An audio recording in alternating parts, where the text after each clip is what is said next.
Agora eu vou contar para vocês a experiência que eu tive em relação à produção de texto com uma turma que eu dei aula para ela no quarto e no quinto ano, na primeira escola que eu trabalhei. Na rede que eu trabalho, os alunos ganham um kit de materiais todo ano.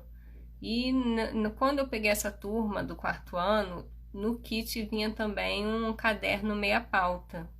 Aí eu pedi para a turma separar esse caderno para usar para produção de texto. Então, toda semana nós usávamos ele para explorar vários gêneros textuais. E assim eu fiz o ano inteiro.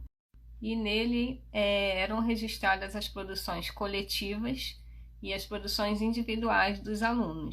E assim, uma coisa que muitos estudiosos da área falam sobre produção de texto é sempre iniciar a construção coletiva do texto, para depois propor uma produção individual. E aí a criança já vai estar mais familiarizada com aquele gênero textual, vai se sentir mais segura para fazer aquele texto individualmente. E eu lembro que uma das histórias preferidas da turma era O Patinho Feio. Eles amavam essa história, amavam o livrinho que tinha lá no cantinho da leitura, era tipo assim, era o xodó deles. Aí eu trabalhei esse texto com eles, interpretação de texto, aproveitei para várias outras coisas e incluí na produção textual. E propus uma produção coletiva. E essa escola que eu trabalhei, ela fica no Complexo da Maré, aqui no Rio de Janeiro. E olha a importância de trabalhar a partir do interesse dos alunos e da realidade deles. E uma das comunidades que faz parte do Complexo da Maré e que boa parte dos alunos moravam na época, se chama Salsa e Merengue, que foi até em homenagem a uma novela. E lá, o meio de transporte principal é moto. Então tem muito mototáxi. E tem também uma lanchonete que é super famosa e que os alunos incluíram ela na produção de texto. Combinado foi, cada um iria sugerir uma parte da história, né? Ia falar um pedacinho da história. E eu seria a escriba, anotaria no quadro e eles copiariam no caderno, para eles se familiarizarem com o gênero textual. Aí, um aluno sugeriu que o título não fosse O Patinho Feio, o título foi O Patinho Bonito da Maré. Olha eles trazendo já a realidade deles para a produção. Eles começaram a escrever a história, e eu lembro que ficou assim, era uma vez um patinho bonito que morava no Complexo da Maré, e estudava na escola tal, aí colocou o nome da escola que eles estudavam, e um dos alunos sugeriu uma parte assim: e um dia o patinho bonito resolveu ir no Salsa e Merengue, e ele pegou um mototáxi para chegar até o Mac Salsa e fazer um lanche.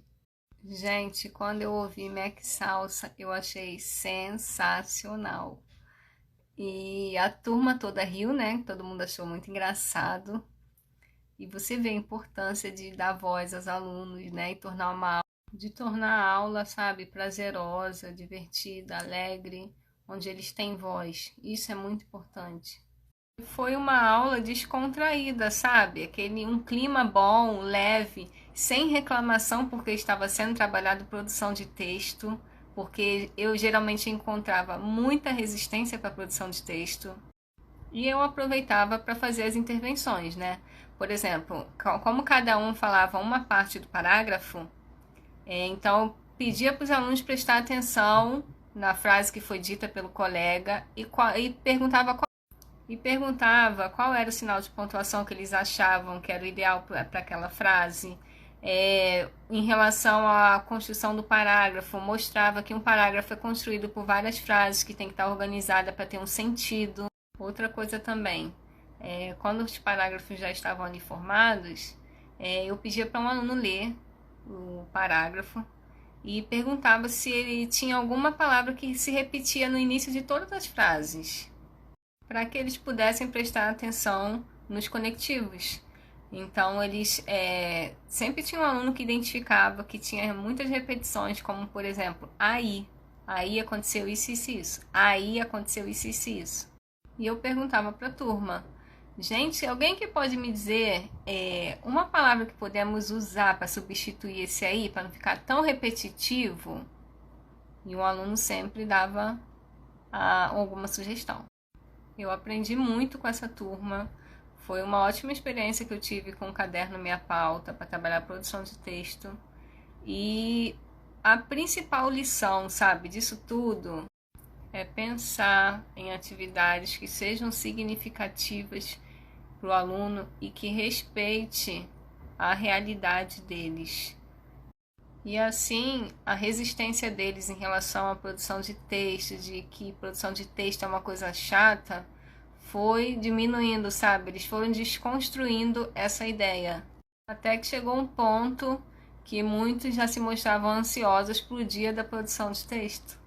Então foi uma experiência muito legal e que eu levo para a vida, sabe?